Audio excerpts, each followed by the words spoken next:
Hi, and welcome to this live reading from A Spider in the Garden by Courtney Davis, and this is presented by Itsy Bitsy Book Bits.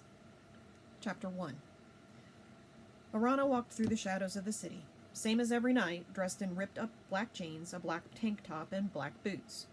Her long silver hair was braided down her back, and although a passerby might not notice, she had 3 knives tucked strategically into her outfit. Her black eyes darted around, assessing those she passed, wondering if they had left anything in her web, wondering if she would be seeking them out later. She was vigilant as ever for danger, knowing how quickly the tables could turn, how swiftly she could become the hunted. She knew which parts of the city to avoid, and she was a master at hiding when she needed to. She hadn't survived 200 years alone without learning a few tricks. She strode into an alley where she often found what she was looking for. A web hung nearly invisible between a broken light and a brick wall. She stepped close and reached up, and a small brown spider darted away quickly, heading back to the shadows. She smiled at it. "Don't worry, little friend," she crooned, and it stepped out, peering at her curiously with its many black eyes. "I'm only here for the web." She swept the thin silk into her palm and watched as it glistened on her skin. She loved this part. Her mind filled with images and words, memories and thoughts. She sifted through them, throughout the mundane, the boring, and the happy. She was looking for misery, she was looking for lust, and she was looking for the perverse. She wasn't disappointed. "You could have told me he just passed by," she scolded the spider and turned. She saw his face clearly in her mind. It was attached to the memory he'd left on the web. Memories were funny things. A person remembered not only what happened or what they did, they often remembered what they thought they looked like while they did it. Sometimes it was more of a third-person experience, not always completely accurate, but she'd had lots of practice sorting out what was real and what was fictional in memories. So not only did Aranha get to see the deed that was done, but the face of the perpetrator as well, or at least a personal approximation of their face. People were terrible judges of their own look most of the time.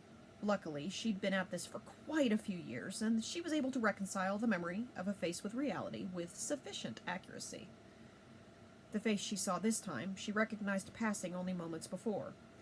She moved quickly to follow, sliding through the thin crowds. She formed a web between her fingers, sifting as she went, looking for thoughts from him. Brains were as unique as fingerprints, and their patterns were marked on the thoughts the webs caught. Even without a face in it, she could match a thought or memory to a person if she'd already found their fingerprint before. "Hey, baby, you lost?" A boy of maybe 20 called from where he was crouched on a stoop. He was dressed in low-slung baggy jeans and a tight white tank top. His dyed blonde hair was cut short, and he had a sly smile on his face. His thoughts drifted into the web. "Sexy thing, I wish she would come sit on my lap.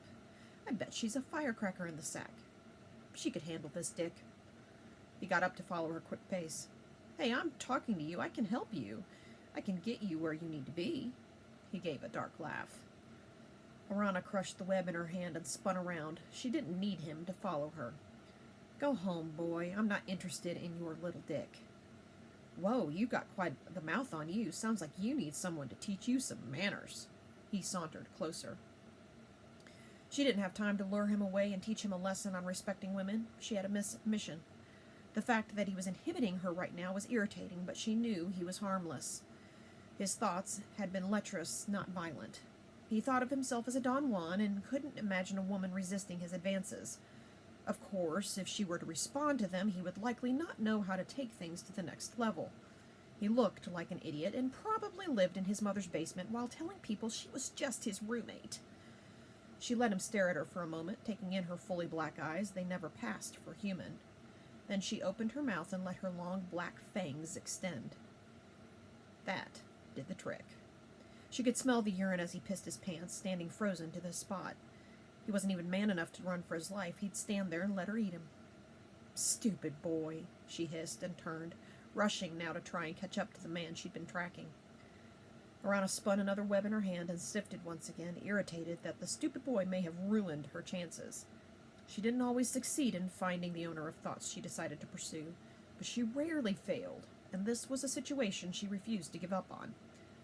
She wasn't sure why she was here, but she knew she could do something about the other monsters out there. She'd seen that he had a small boy in his basement, chained up like a goddamn animal. She let the anger fill her and sharpen her senses. This kind of disgusting being didn't deserve to walk the earth. This wasn't someone she could let slip through her web. Aranha hurried through the streets, passing people who hardly registered her existence. Thoughts flowed into her web, and she looked for the pattern she'd felt from the monster she was chasing.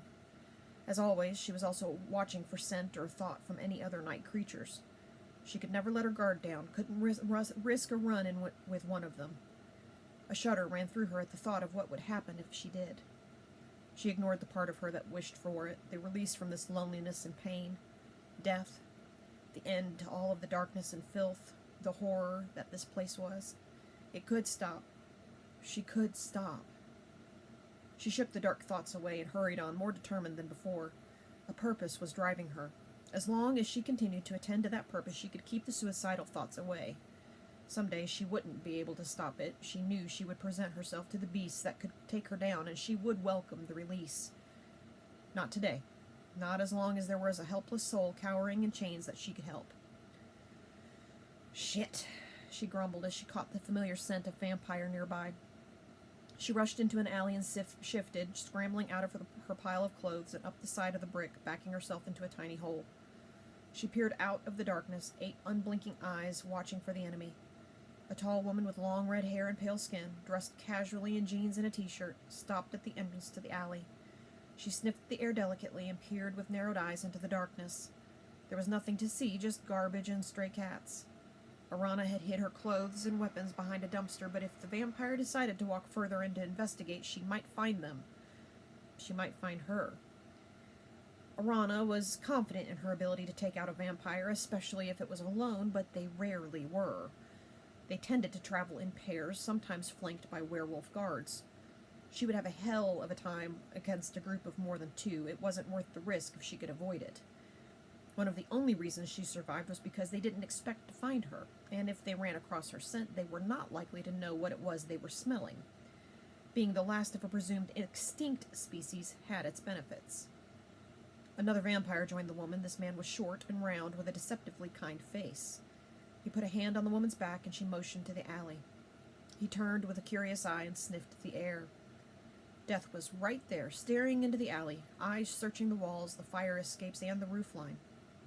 They stood for a long time, and Aranha waited.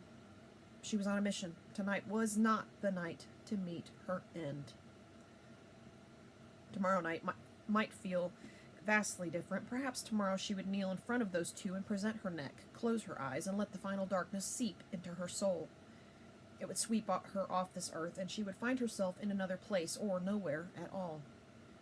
The vampires eventually continued on, but Aranha didn't move for another 10 minutes, just to be sure. A spider crawled over to investigate who had intruded on her home. They looked at each other, and Aranha tapped one of her feet to communicate that she was friendly and would be leaving soon. The spider was satisfied with that and moved along. Aranha crawled to the ground and shifted back to human, then dressed as quickly as she could. She headed out to the street, scanning for danger, then turned in the opposite direction that the vampires had gone. She knew she had lost the human for sure now, but she had an idea of where to head. The memory showed a basement. No doubt it was a house and not an apartment, because he would need privacy. Since the man was walking, it was likely he lived close, and there was only one small neighborhood of houses within reasonable walking distance. She had a destination in mind and set off with determined steps. The neighborhood street was quiet when she got there. It was quite late, and most humans would be settled in for the night. Houses in disrepair lined both sides of the street, along with cars in a similar state. It wasn't a nice neighborhood. Maybe it had been once, 30 or more years ago, but now it was a smear of decaying humanity. She was going to have to get close to the houses one at a time to search properly. She couldn't risk missing the boy. She took a deep breath, resigned to the search, even if it took all night. She would never allow a helpless being to be treated like what she'd seen. Sometimes she wondered if humans didn't deserve their place as food for the supernaturals. The way they treated each other was horrendous. Aranha started with the first house, moving close, sticking to shadows. She knew she was looking for someone in a basement, so she concentrated on basement windows. She crouched and peered, holding out a webbed hand to try and catch anything alive down there. House after house was blank. Even a sleeping brain gives off waves of dreaming she would have caught. The poor thing wasn't in any of those, or she was too late. She wasn't giving up, though, not until she'd checked every basement, so she carried on, catching the mundane thoughts of humans going about their life or dreaming of better things. Some were drunk and raging in their minds about how they could have been great if only this or if it weren't for that. Humans were always blaming others for their situations, not knowing how easily they could just make a different choice, how it wasn't too late to take themselves out of whatever hell they'd made. Often the only thing holding them back was an addiction, drugs, alcohol, or sex that they refused to give up. Humans too often chose those addictions over their own well-being or happiness. Self-destruction seemed to be ingrained in humanity. The drug brains were the worst, just dark pits of despair. They reminded Aranha of her own darkness, and the pit she often slipped into where she wanted to seek out an end to it all. Crawling out of that tar pit was a hell of its own. So far, she didn't regret that she had made the journey over and over, but it never completely left her. As if she always had one foot stuck in the cloying black pit, ready to overtake her if she just let go a little more.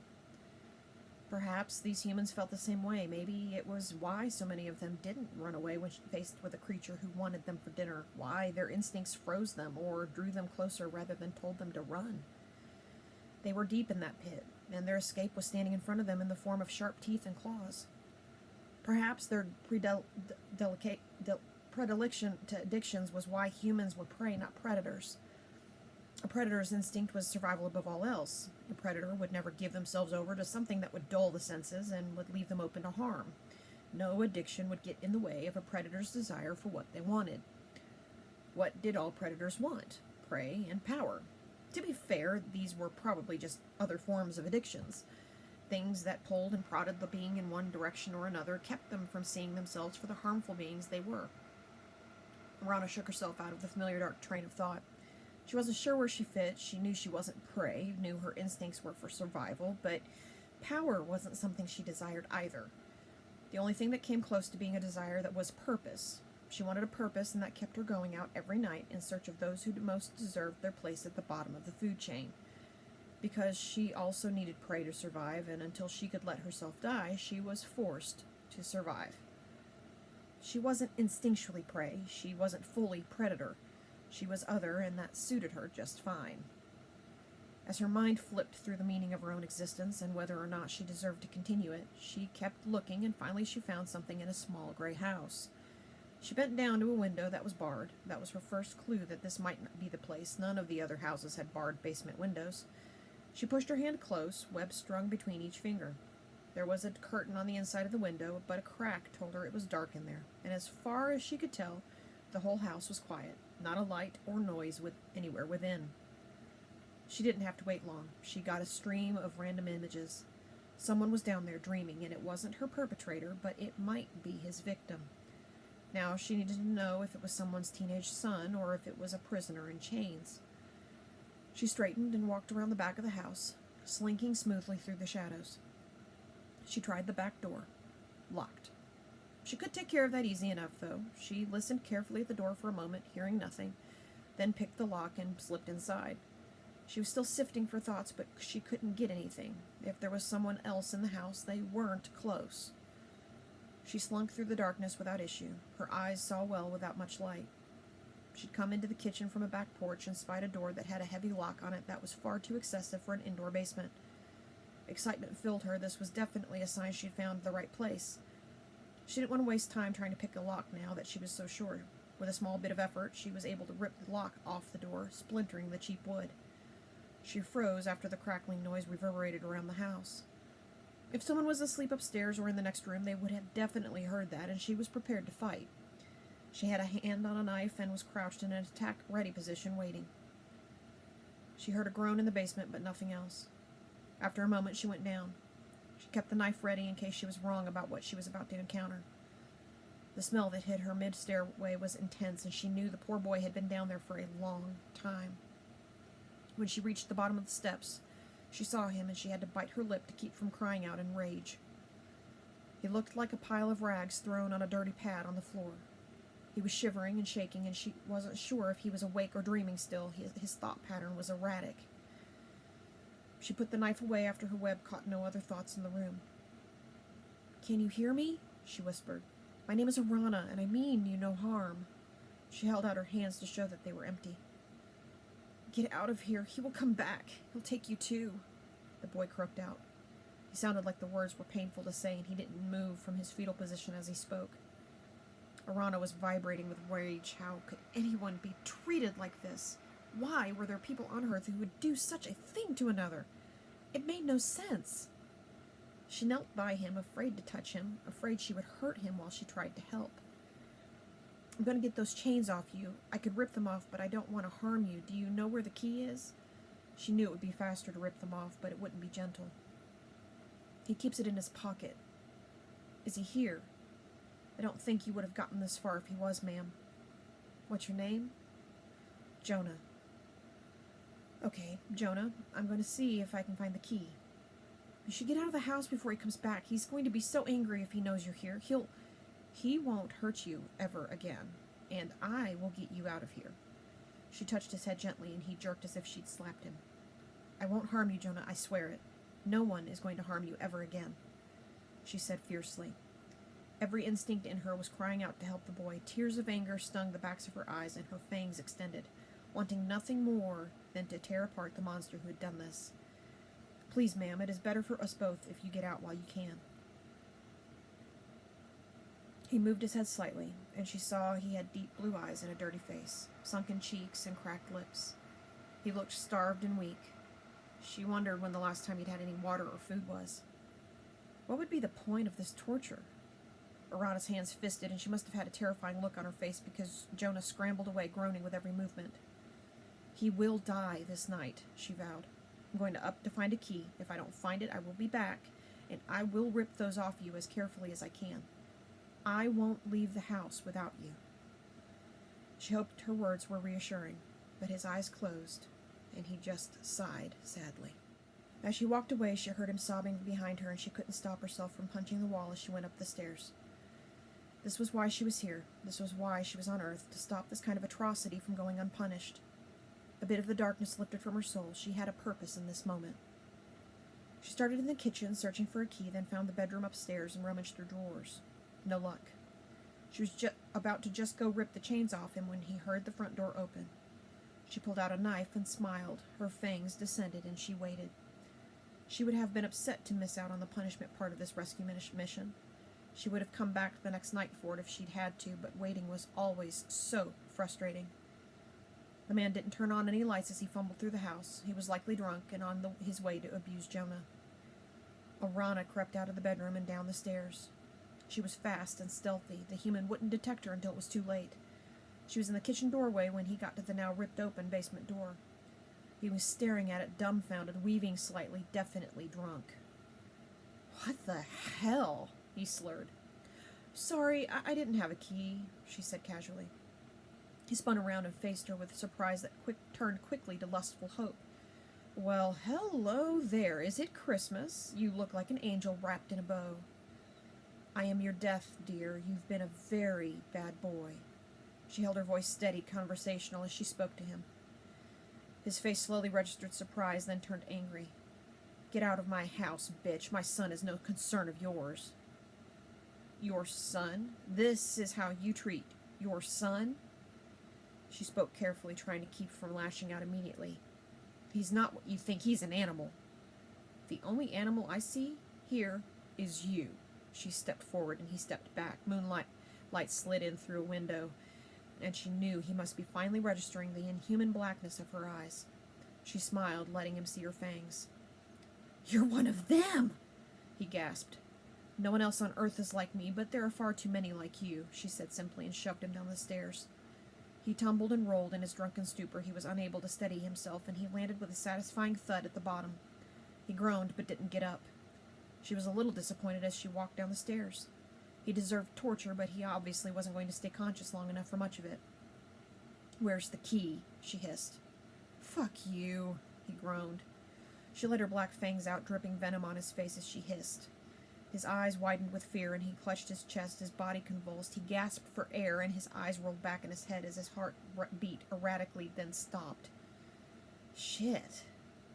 That was disappointing, she sighed. Not going to waste a meal, though. She turned to look at Jonah. He was crouching now, looking at her with fear and shock. Don't watch, she said, and turned back to the disgusting man on the floor. She bit into his neck and filled him with enough venom to liquefy his insides in a matter of days. Then she shoved him out of the way. No need to wrap him in a web. He was already dead.